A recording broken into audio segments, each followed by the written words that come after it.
friends are heathens, take it slow.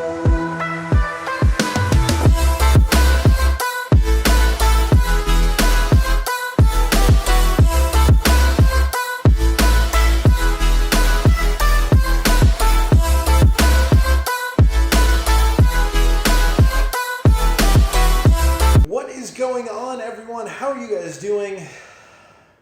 It's sold. It's sold. I can start to relax now. The house, I got a great contract offer on the house.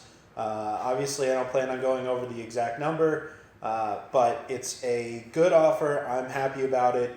It's a cash offer, which means that a lot of things are going to be bypassed really quickly, which is awesome. I don't have to worry about a bank getting in the way of the buyer. It is confirmed that they do have the amount of money necessary to buy the house for the offer that they gave, which is fantastic. I'm super excited about that. The home inspector is coming to look at the house tomorrow, just to verify that it's not like growing mold in the walls and that it's going to fall down or collapse in the next like 30 days or something like that. You know, it's a standard practice to have a home inspected before you actually finally close and purchase the deal. It is something that I went through. I obviously had a home inspector come through the house before I moved into this place, and so it's not, it's not outside of the norm or anything like that. It's a standard process, and I'm not really worried about the home inspector, which is going to be here tomorrow.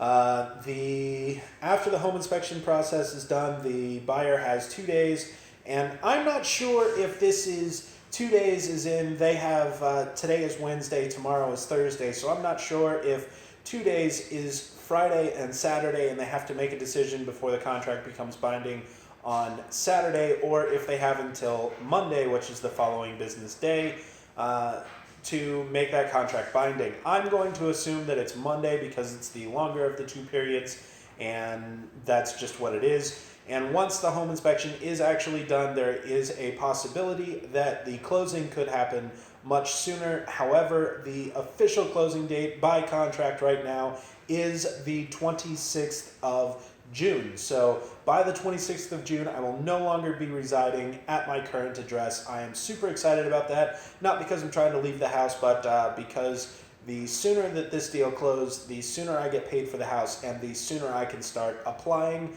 for college in Japan.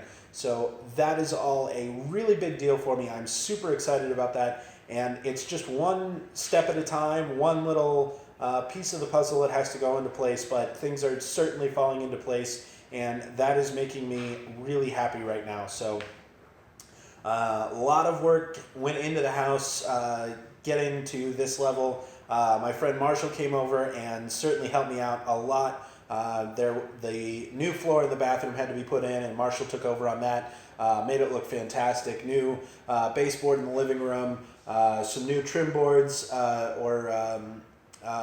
floor plates between the floor into the bathroom that he replaced the floor in, the floor into the kitchen, and then the floor into the master bedroom. All of those things had to be, all of those trim pieces had to be replaced with new flooring, and he took care of all of that and was a monstrous help for getting the house ready, which was fantastic. I am super thankful about that. I had my friend Michelle come over. She helped clean the house out for me, made it look fantastic for the house viewing, so that was a really big deal for me, and I was super thankful about that.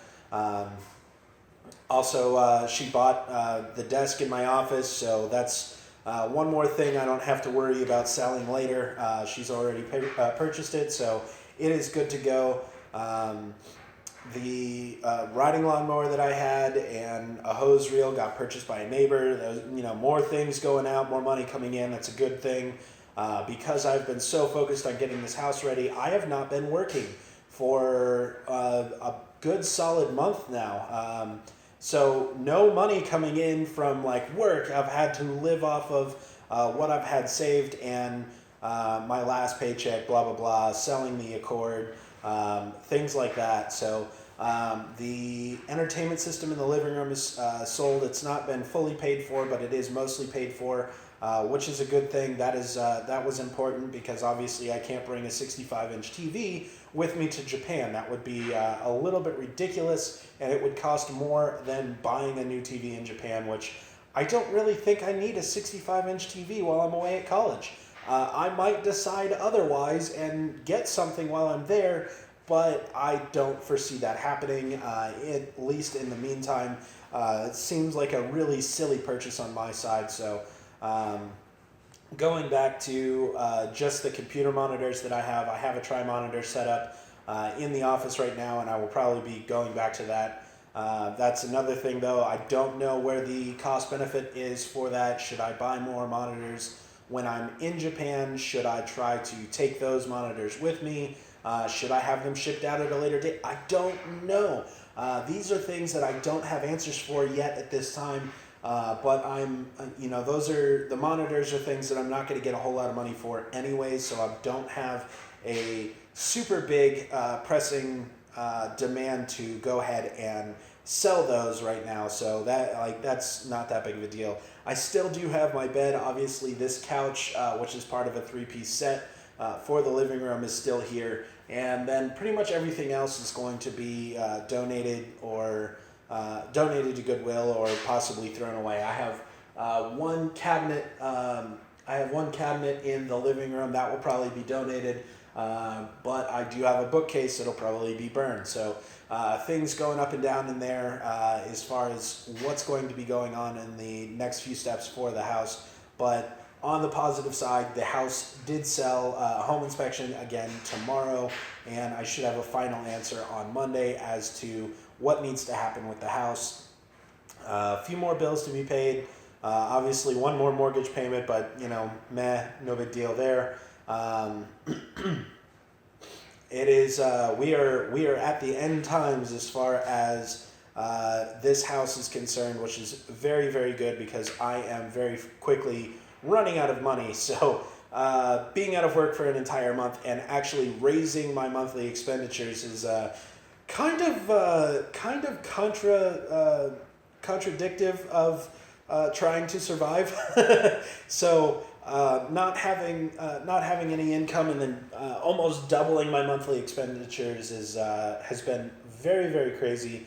But things have been money has been where it needed to be right when it needed to be there. So no concerns about that. I'm very happy about that. And obviously it's moving forward one day at a time, which is the important part. So oh my gosh, it's happening. And I'm getting more fidgety and more excited every time something happens, and something is definitely happening right now. So I did get 10 offers on my house, and it was only on the market. We put it on the market a day early. We put it on the market Friday. My realtors were expecting it to be ready to take pictures of on Thursday, and then finishing touches on Friday. But I had finishing touches on the house on Thursday, and then I left the house Thursday afternoon. So it was Friday, Saturday. It was on the market Friday, Saturday, Sunday, and then on Sunday, my realtor was like, "There are still appointments or people wanting to look at the house on Monday. Are you okay with that?" And I said, "Sure." So we actually had the house on the market for a total of 4 days, and it was crazy. Like I said, I got a really good cash offer that I did accept. I do have other offers sitting in the background, so I don't know that I'll have to rely on them. Cash offers are usually pretty solid, but we'll have to see what happens with the home inspection. That's really the only thing that's going to hold this whole process up. But at the same time, it's pretty much done. I mean, there's not really anything else. There's not anything structurally wrong with the house that I'm aware of. So we shouldn't have any problems with the home inspection tomorrow. But I'm going to have to wait, just like the seller is, or just like the buyer is, for the home inspection report to actually come out. So we will see what is actually found during the home inspection and what that yields as far as the house is concerned. I don't know. Maybe, and I doubt the home inspection is going to find this out anyways, but maybe there's a massive sinkhole forming underneath the house that I don't know about. Like I said, the home inspection isn't likely to turn that up anyways. even if it were an actual threat or something to be concerned about. But throwing out there could be, we don't know what's going on, and until a qualified, certified home inspector comes out to look at the house, we won't know, and that is the important thing. So that's the next step. Is the home inspector comes out tomorrow, and that is really going to be the final yay nay for the house. That said, we're pretty much in good shape. There's not a whole lot of furniture that's left to go. I have a dining room set. I have a bed in my room. Michelle will be out to pick up the desk on Saturday, and then I need to sell the living room furniture, the bed, and then I've got 2 dressers in the master bedroom that need to be sold as well. Everything else is small property and has either already been sold or purchased by other people, like the entertainment system. That has already been purchased. Tools and stuff, tools and some racks that I have in the garage are going to be going to Nathan, and a few other things. So miscellaneous bits and pieces here and there, but pretty much the house is ready to, not really abandoned, but you kind of get the point. The house is ready to be vacated and reoccupied by the new tenant or new owner. So that is good. Not a whole lot of things left to do as far as work is concerned, which is the important thing. Because I am pretty much done. I'm stepping off on the lazy foot now at this point and saying I'm done with it. I don't want to have anything to do with it. I'm go to my happy place. It is what it is. But that is where I am at as far as the house is concerned. Japan is going to move forward very quickly once that actually sells. I do not know at this point in time whether I am going to be going straight to Colorado as soon as the house is sold and the money is paid out. At this point in time, I want to wait until August. I want to go see my dad for his birthday in Miami in August. So, and then drive from Florida out to Colorado. Take a different route that I've never taken before. Put in some drive time that I've never been through before. It'll be a much longer drive. Either way that I went, if I left Florida, went back up through Tennessee and took 24 to 270 over to Colorado, it would take about 32 hours. It would take 31 hours. If I left from Florida and took the lower route through Texas, I don't know the interstate numbers, and across Texas and then into Colorado from 25, that would take about 31 hours. I think what I'm going to do is go ahead and take the new route. I'm going to add an extra hour onto that, and I'm getting a phone call, which is ridiculous. But hold on one second. We're going to mute that so that I don't hear the phone ringing in the background. But anyways, it's going to add an extra hour. I'm going to add a stage through Houston and stay with a friend of mine in Houston because I'm a cheap bastard, and staying with a friend in Houston is a whole lot better than paying for a hotel overnight. I could, like I said, I could come back up through Tennessee, so drive from Florida back up into Tennessee and then stay with some friends overnight or over a weekend before departing for Colorado. But at the same time, I'm kind of looking at it as like I've never driven that route before, and it would be really cool to drive a new route that I've never been through before.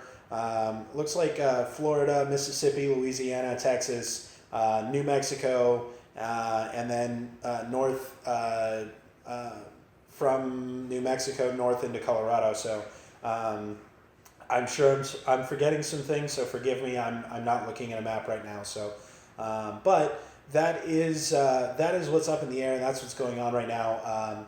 Definitely some fun times going on. I'm very excited about what's going on right now, and college is very soon in the near future. So a lot of things to weigh in as far as like staying until August or going straight out to Colorado. If I stay in the state of Tennessee, then I have to use what money that I get off of the house to stay alive until obviously August when I can drive down to Florida and then out to Colorado. However, if I leave Tennessee right away, then and then fly from Colorado to Florida to see my dad, the cost of the plane ticket isn't actually offset by the cost of travel expenses and by the cost of living expenses in the interim month of staying in Tennessee. And I don't have an answer for that right now. It's looking like it's pretty close. Plane tickets were almost $500, which again, I'm a cheap bastard, and I'm looking at that like that's expensive.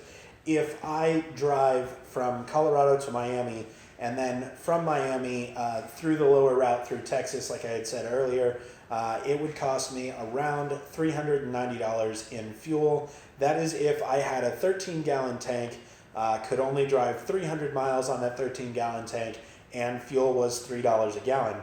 Now, I have a 12-gallon tank and drive over 300 miles per 12 gallons, and fuel is not likely to be at $3 a gallon except for a period of time while I'm in Florida. So it's looking like it would be a whole lot cheaper to, as far as traveling wise, to drive than wait until August, drive down to Florida, and blah, blah, blah.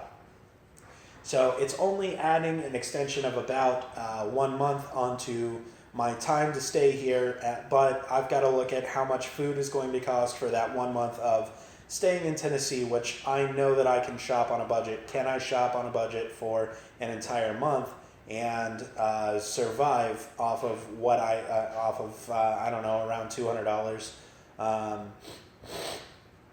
And that would be kind of the interesting question. I would assume that I could do it, but there's obviously fuel and travel expenses here. I've got to take into account the internet connection that I will have access to while I am staying in the state of Tennessee. So there's a ton of things going on. Plus, it would be nice to see friends while I'm in Houston and drive a new route. So a ton of things up in the air as far as what's going to happen over the next couple of months. Once the house sells, am I going to go out straight to Colorado? Am I going to chill in Florida for a little while? I don't have an answer yet.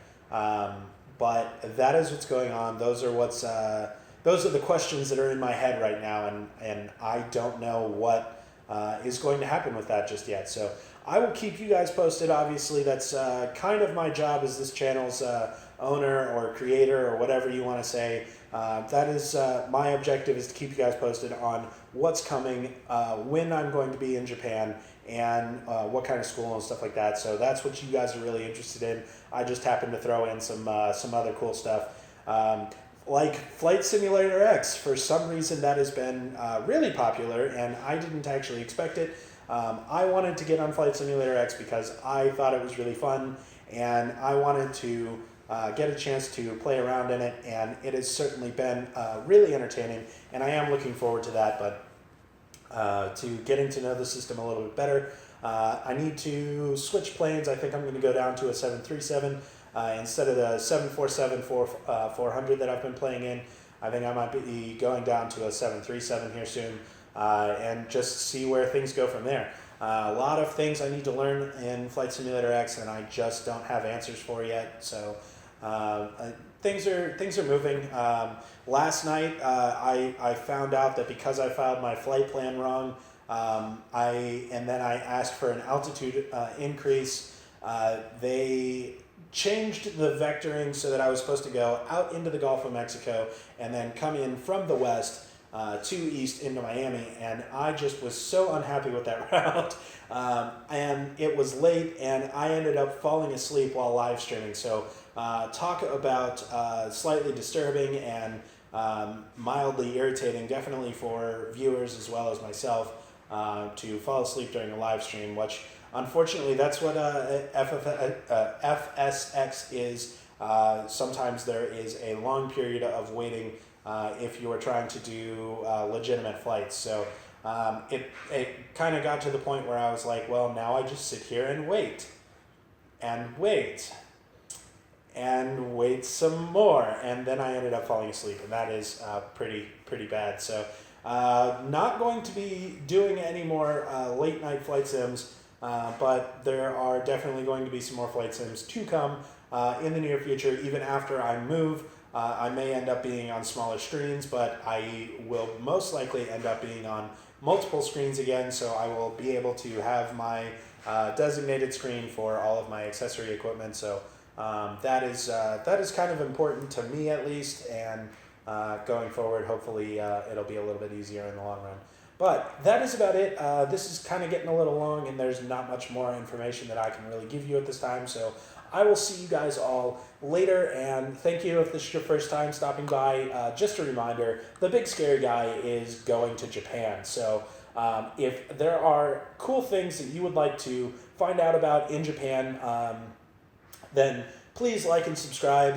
It goes to help me pay for more living expenses while I'm in Japan. I will only be able to work about 28 hours a week on a student visa, and there's not really much said about how much I will be making an hour while I'm there. So if I can build the YouTube channel up and have the YouTube channel help pay for my monthly expenditures while I'm in Japan, I can stay in Japan a whole lot longer, and that means a whole lot more content to bring to you guys. And that's really what this whole thing is. The next 30 years for Japan is going to be a really amazing time, not just for the world, or not just for Japan, but also for the world. So a lot of things coming up, and a lot of really interesting things. Not only the Olympics, but geopolitics, Article 9, Shinzo Abe, the military. Like, there's so much going on in Japan right now, and it is really about to become a huge place.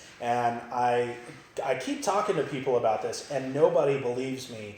But in 30 years, you're going to be looking back at like, wow, the Big Scary Guy actually was pretty close to right. I'm expecting a few like small details to be wrong, but the overall general premise of the thing is that Japan is going to be joining Russia and the United States, as well as China by that time, in the numbers for world powers.